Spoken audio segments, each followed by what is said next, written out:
Nu tu kaip profas pasakyk man, kaip sukurti muziką? Specialią programą parsisiunti ir gali muziką sukurti. Tai nėra problema. Aišku, per dieną, gal per pusę dienos pasidėjus gali muziką sukurti bilia kokį.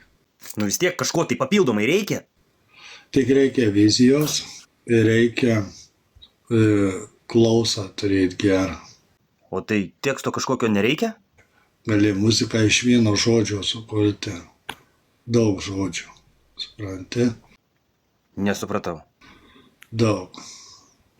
Dabar supratau. O klausyk, kaip tapti tokiu populiariu, žinomu žmogumi? Pasakyk jaunimui, ką patartum, ką daryti, kaip elgtis.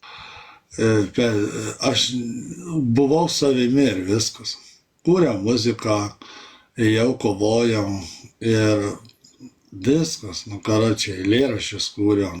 Tai aš kaip suprantu, tai ne tik tai vis tiek kažkokį pasiekiai. O tik tai ir aš nežinau, kuo pasiekiau. Nu, aišku, kai kuriems žmonėms dar padėjau su tais psichologiniais klausimais, žinai, padėdavau. Nu, psichologiniai klausimai, tai tikrai geri ir atsakymai naudingi. Nu, bet aš nežinau, aš net nenorėjau tapti kažkaip kosmos.